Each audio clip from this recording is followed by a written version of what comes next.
Okay, so ladies and gentlemen, welcome to our video of appearances of your spouse. How do you check appearance of the spouse? Simply. Okay. Now, see, my job when it comes to astrology, when it comes to Jyotish, is to not make your life confused and complicated. Because especially this is what traditional astrology will do for a common person. It's going to end up putting you into confusion. And this is why many people will get disheartened about this simple and amazing science of Jyotish and Vedic astrology.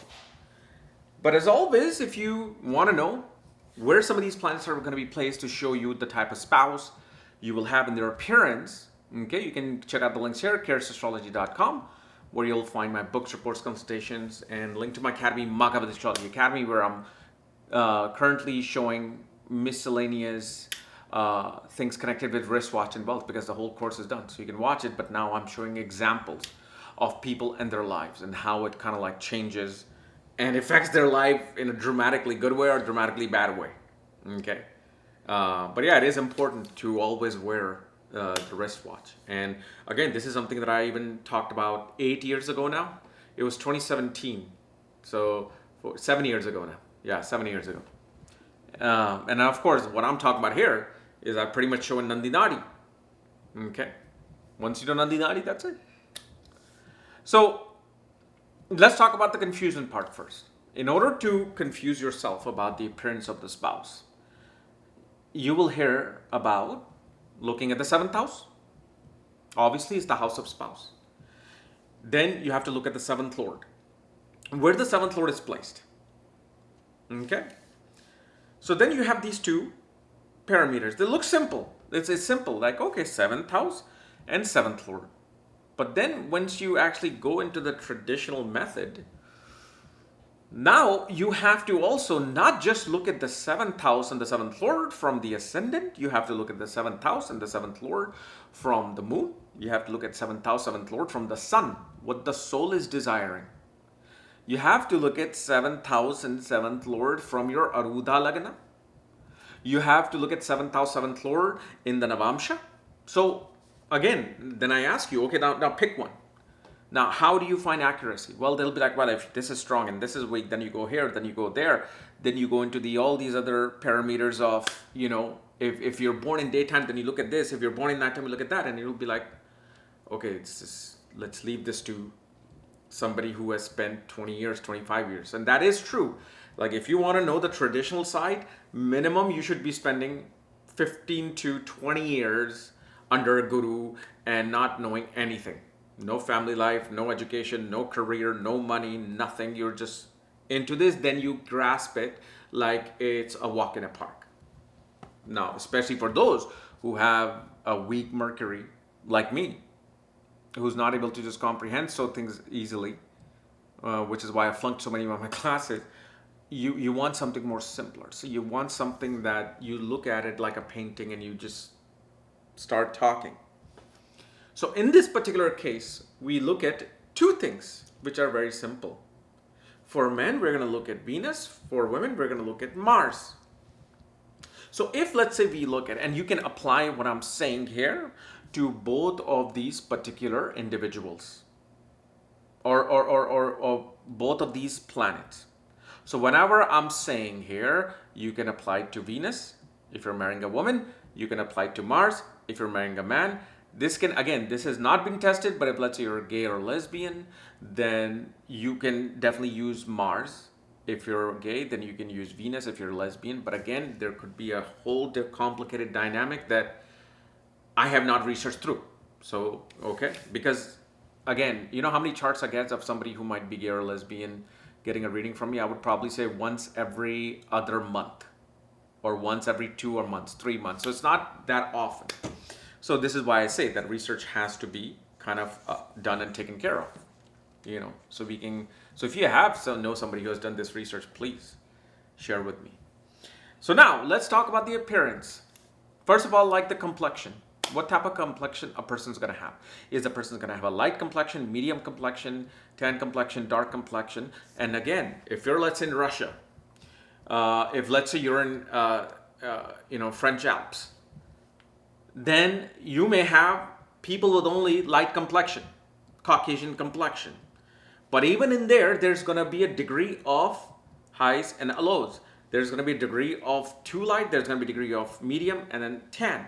So depending upon the country that you're in, you're going to have to pay attention to what is around you. Okay?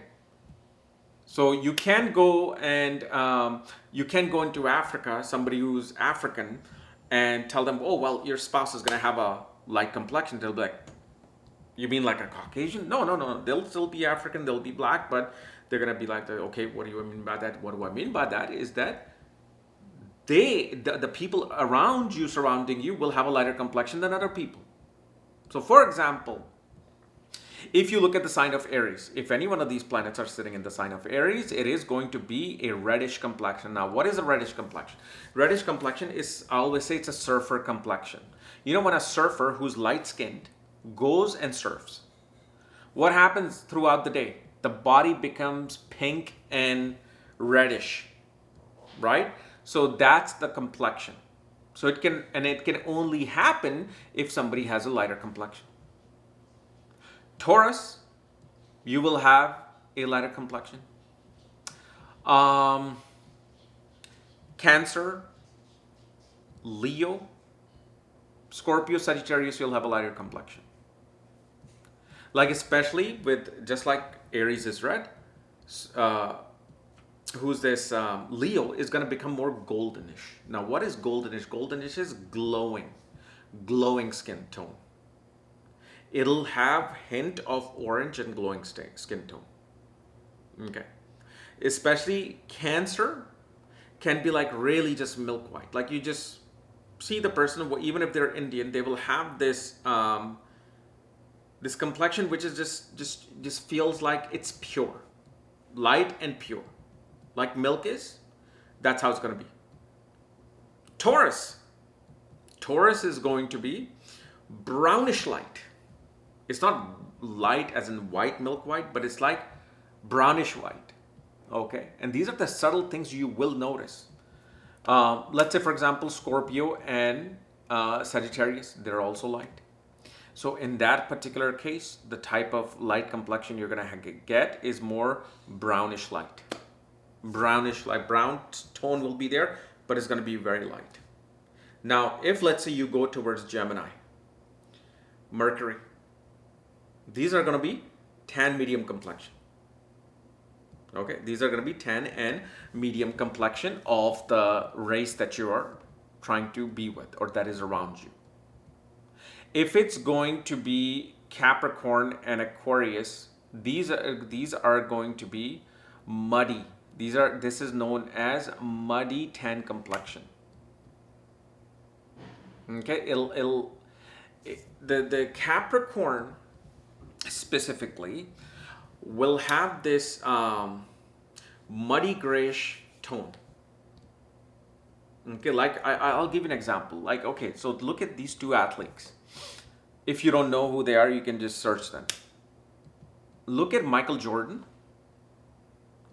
and then look at Charles Barkley. These are the basketball players from my era, the gods from my era.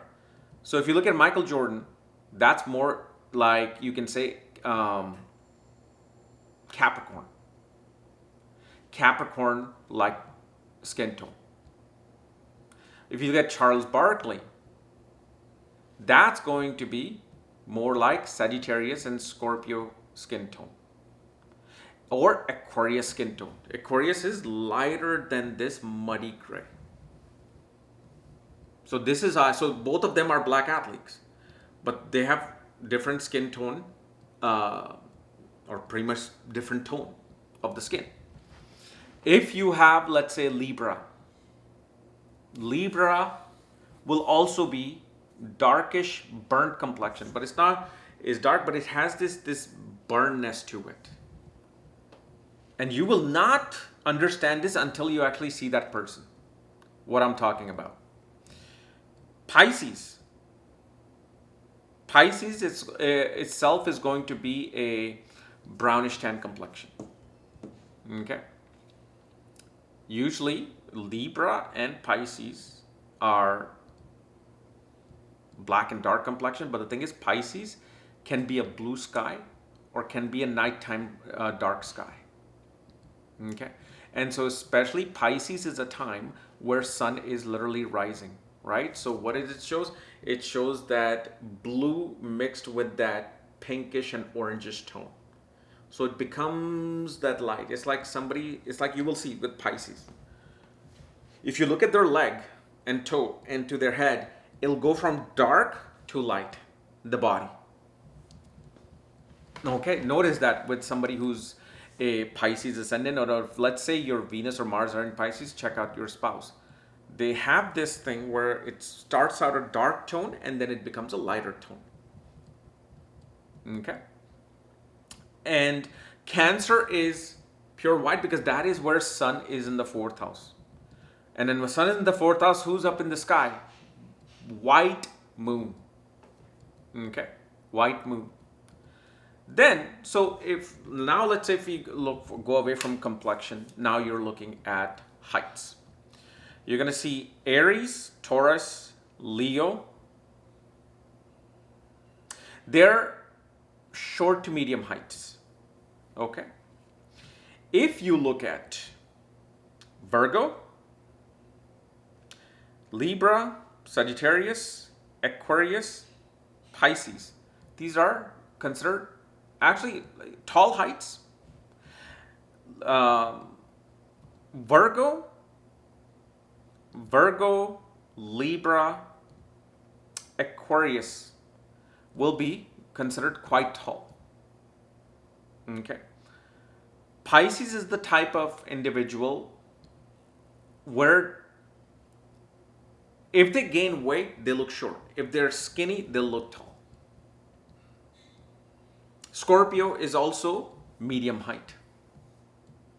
Then height is also going to be determined by planets. For example, if you see planets like Saturn, Rahu, Ketu, and Jupiter, they will produce more of taller individuals. Mercury, Venus will produce more medium individuals. Okay.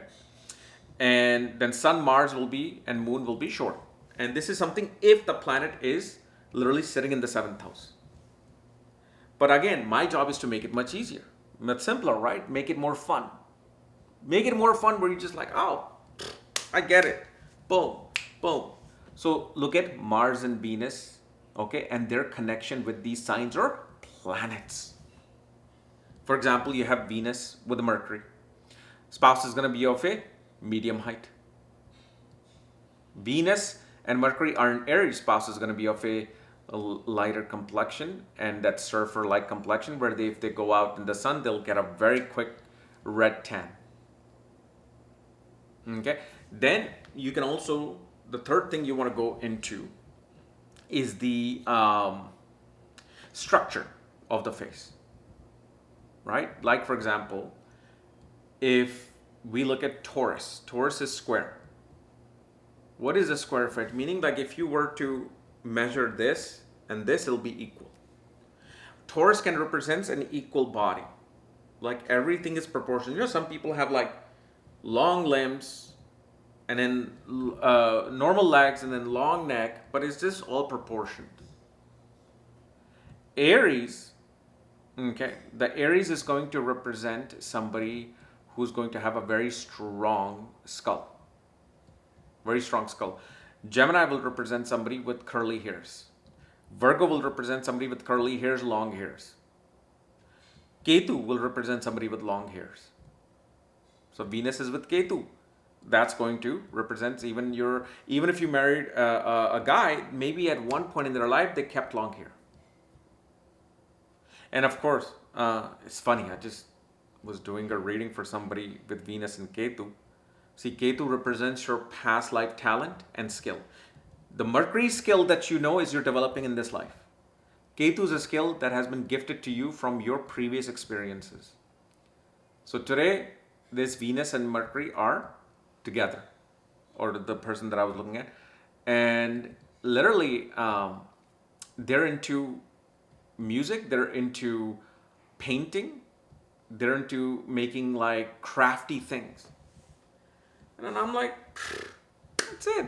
That's what you're supposed to do, because Ketu, okay, Ketu is representing heights, right? Just like the sign of Sagittarius represents heights, the fire sign represents heights, so Ketu is also heights.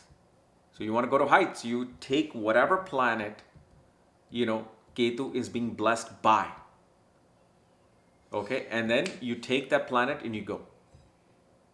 It'll take you up high. You will see in the chart of many astrologers and Jyotish, Jupiter will be influencing Ketu. In charts of tantrics, okay, Venus will somehow be influencing Rahu or Ketu. So these things can happen. Then the other thing, let's say for example, Mars is with Ketu, Venus is with Mars. You will see such people have some kind of a beauty cut on their face. Like Mars and Ketu will represent a cut in the eyebrows.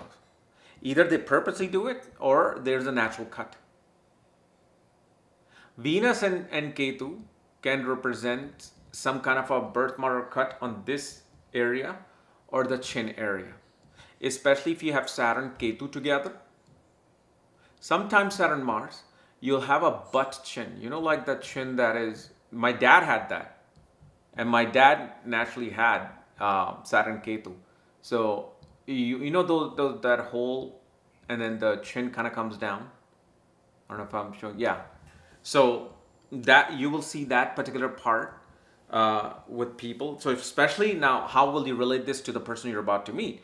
Is that if you have Saturn Ketu in the 7th, you have Saturn Mars in the 7th, you have a triple connection. Let's say you're going to go meet a girl, and then you have Saturn Ketu Venus. If you have Saturn Ketu Venus combination, most likely her chin is going to be very prominent and it could have a cut in the middle or a dot in the middle. Same way, if Venus is somehow connected with Rahu, approaching Rahu, they'll have a beauty mole, beauty mark. They could have like Cindy Crawford has it here. If especially Venus is connected with Venus, Rahu, Moon are connected, Venus, Rahu, Sun are connected, then it can also be around the eye. Some people, will have it right there. Or like right above the cheek. So because Ketu will represent cut or mark. So if it's connected with these primary planets of your marriage and relationship, but see, not relationship, because you can date many people, but the one that you end up with is going to be the one that is going to be either Mars or Venus. Okay, so you look at what that planet is representing.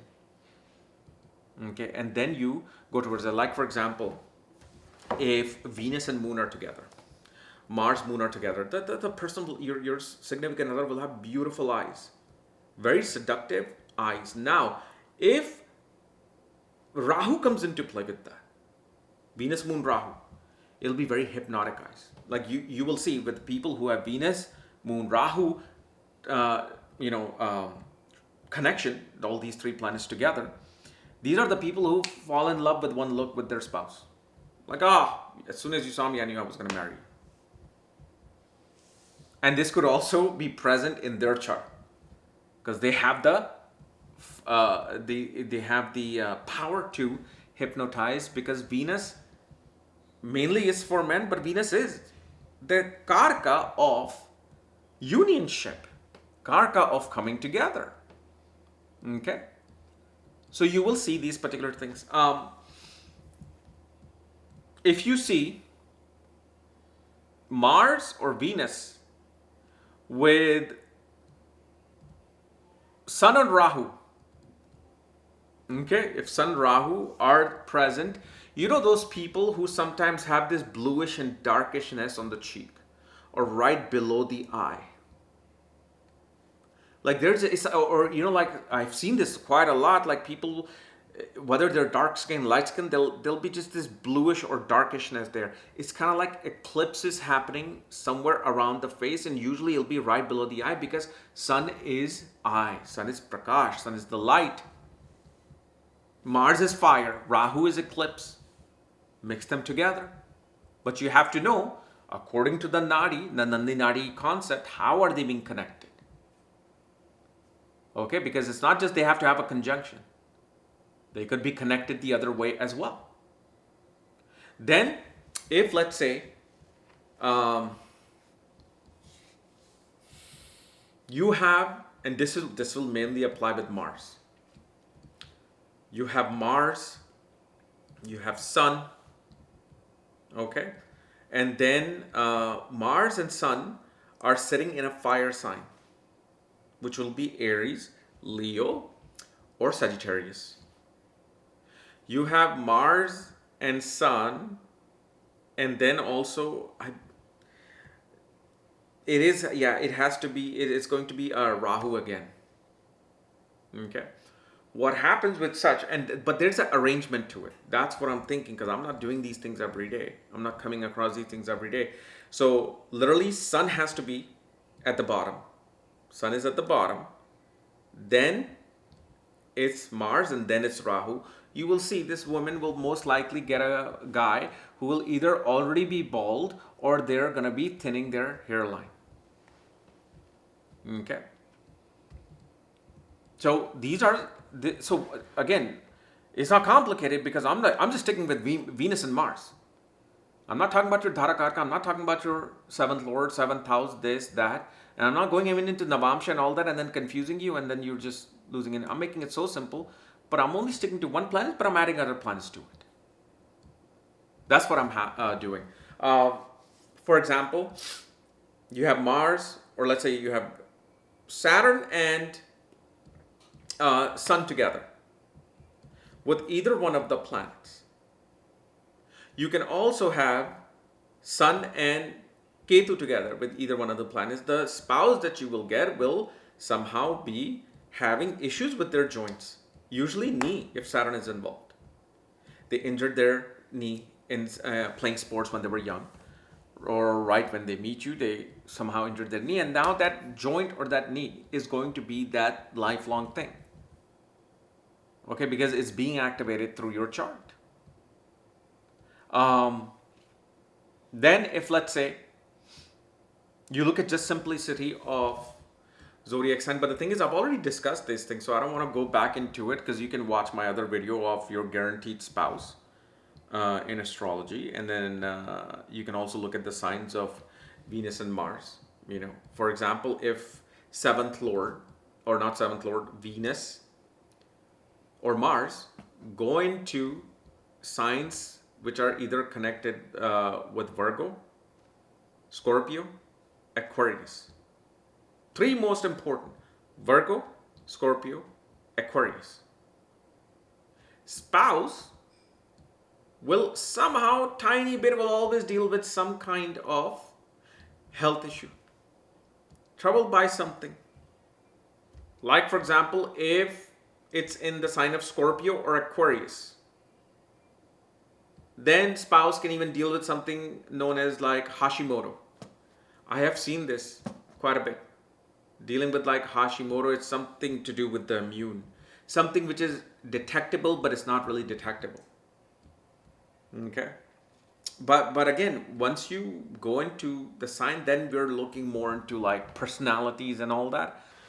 Now, on contrary to this, how would you use,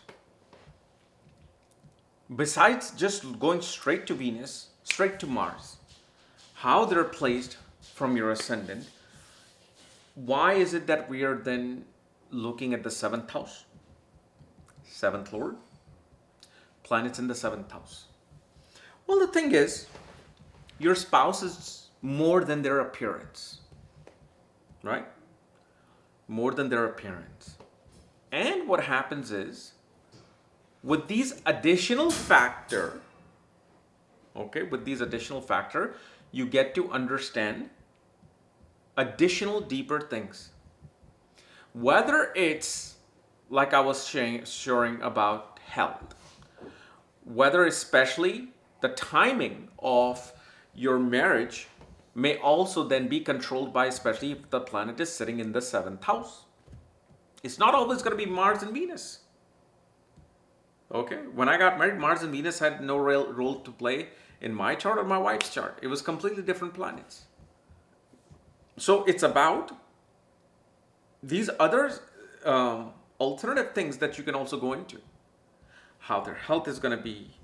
You can see the timing of things to happen, events to happen in your spouse's chart by based on if the planet is sitting in the seventh.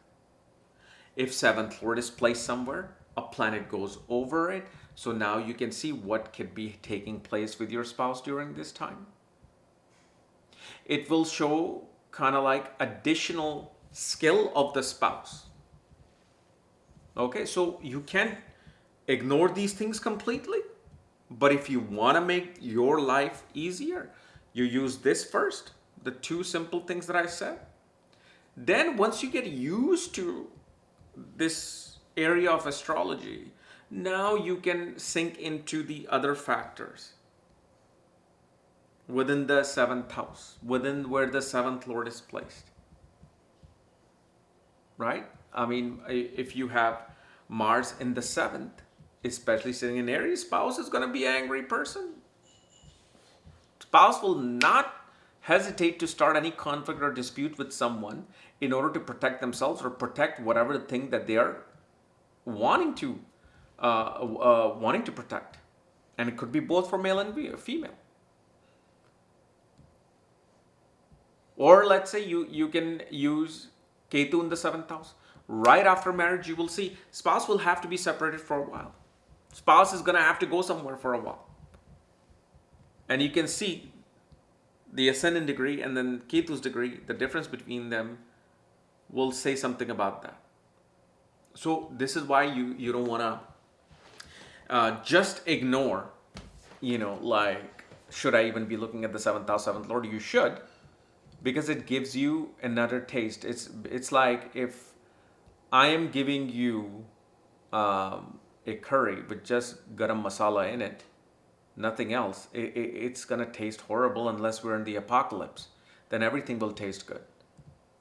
If I'm just giving something with just salt and garam masala, maybe a little bit better. But then if I add dhania, coriander powder, nutmeg, garlic, onion, ginger, cilantro, oh man, I'm getting hungry, man. All right, I gotta end this. It's almost 6 o'clock too. Yeah, I'm gonna end this because now I'm getting hungry. I wanna eat something delicious now. I'm a foodie. So okay, so you got this, right? And maybe later on, what I'll do is I'll combine all these things and then maybe show you how this dynamic works. But I just want to keep it simple, fun, so you fall in love with this beautiful science of Jyotish. I'm trying to make it as basic to advanced, but again, some people may not even get this. So I want to just keep it simple and keep it to this particular point. And of course, if you really need to know this, you can just go to Nandi Nadi course on my Academy, Magavad Astrology Academy, or just, you can find out once you get the reading and all that. And of course, I've changed. I know a lot of people were asking why you took out the Jupiter reading from my website. The thing is, it's a very simple reason. I got bored. I just get bored sometimes doing same thing redundantly. Same thing, Jupiter.